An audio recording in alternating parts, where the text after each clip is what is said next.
We said they should have made this change weeks ago.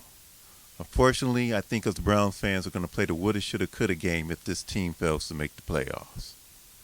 Welcome to Joe Khalil's Conversation Piece. I share my thoughts on social content, sports, politics, and entertainment. If you're new to the channel, don't forget to like, share, and subscribe. Well, today I'm going to talk Browns.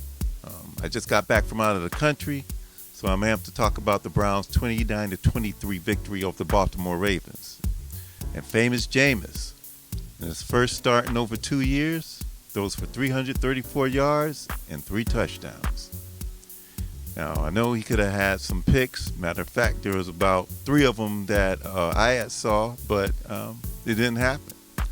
And he helped come through with the victory. It was a beautiful thing. And didn't you notice that everyone, and especially on the offense, because the defense has been holding its own pretty much this year, but for the first time, the offense, everyone looked pretty good. All of a sudden, the receivers were able to create separation. Cedric Tillman, 99 yards, 2 touchdowns. Njoku, he was back balling again. Elijah Moore had his best game. And the offensive line, they remembered how to block all of a sudden. And I just loved it, that how whenever there was a blitz coming or any pressure, Winston, he stood up, stood in the pocket, and just delivered what he needed to do. And I understand the Ravens, they were, I believe, dead last in pass defense. But they took care of it. The Browns said, okay, this is how we're going to attack them, and they did it. And they didn't abandon the run. I thought Nick Chubb did fairly well. But they set up the pass with the run, and it was just a beautiful thing. And it was like, okay, they look like a real football team.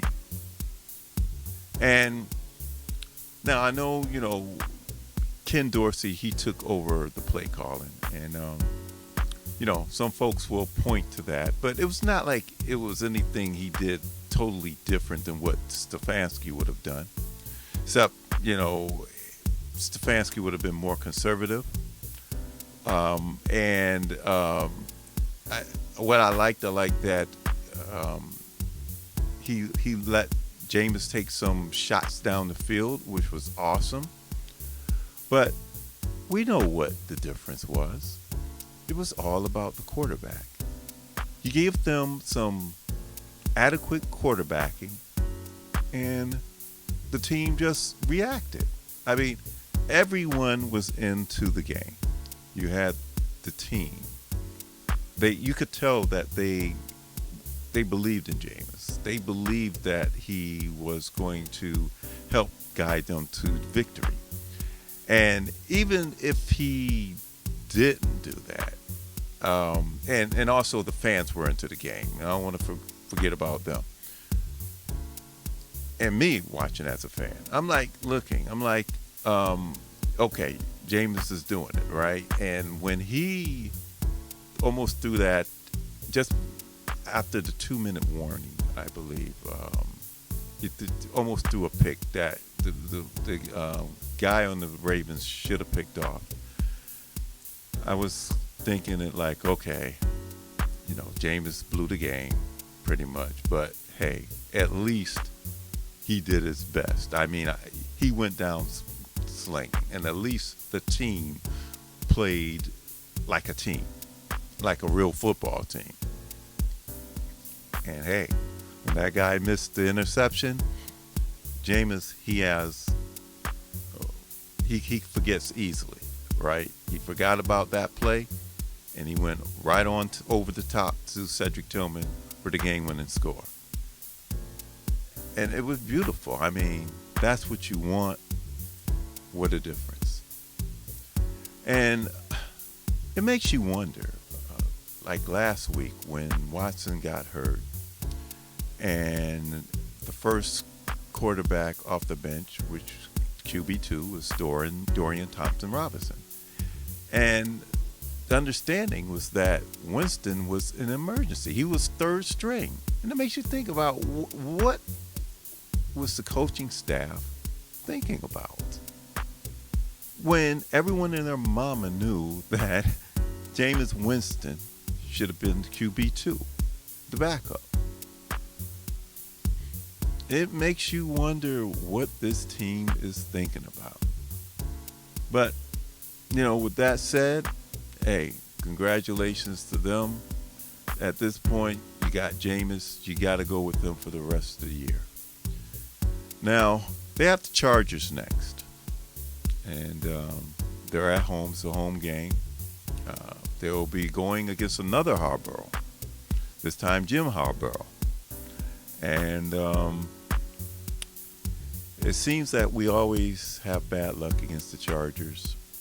Remember the game, I think, a couple of years ago that the Chargers were absolutely trying to give the game to the Browns. That was when Jacoby Brissett, he was quarterbacking, and if we didn't make a mistake with the turning the ball over, we couldn't kick field goals. We couldn't to save our life. That was when we had Cade York as our kicker. And I remember the year before that, we had a shootout with the Chargers, and I don't know if this was some sort of record or not, but I know it was Baker Mayfield. It was the first game that I've known a quarterback that, I forget, I think he threw 3 touchdown passes, but no interceptions, no turnovers. Matter of fact, I don't think the Browns had a turnover in the game, and they lost because it was all because of the defense was horrible.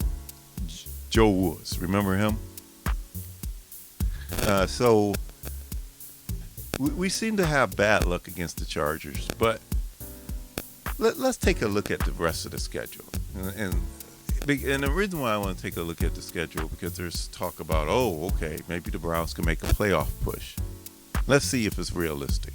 Okay, so we got the Chargers, then a bye. Then we're at the Saints. I believe the Browns could beat the Saints. Then you're home to the Steelers. So if the Browns have any realistic possibilities of making the playoffs, they're going to have to beat the Chargers, Saints, Steelers. Then they're at the Broncos. I want to mention that. So those are teams that you can realistically beat. All right. Now I'm looking at the Steelers game as you're at home. It's a divisional game. There's a very good chance you could take that game. And I know the Steelers have been playing well, but I believe the Browns could beat them. Going to Denver, though, it seems going to Denver is like the house of horrors for that team. For whatever reason, we don't seem to operate well. But if we are serious about making the playoffs, we're going to have to be 6-6 after these next few games. All right? Because after that game against Denver, then you go to Pittsburgh. Then you're at home to the Chiefs. Then you're at the Bengals. You're home to the Dolphins. And then you're at the Ravens. Now, if Jameis gets us on a hot streak, those last 5 games, you'll probably be favored in only one of those games, the Dolphin game at home. That's it. You're not going to be favored against the Steelers. Definitely not going to be favored against the Chiefs. Not at the Bengals, I don't think, unless the Bengals continue to crash out, because they're not doing well either. And you're not against the Ravens. So that's where we are. So we have any chances. We're going to have to go 6-6 after our 12 games, and then going to the last 5. We're going to have to maybe lose just one more game. That's it. 2 tops. Maybe 9-8 gets you in. Maybe. But we have to see. So, please leave a comment. Don't forget to like, share, and subscribe. And let me know what you think about the Browns' chances. And I'll see you in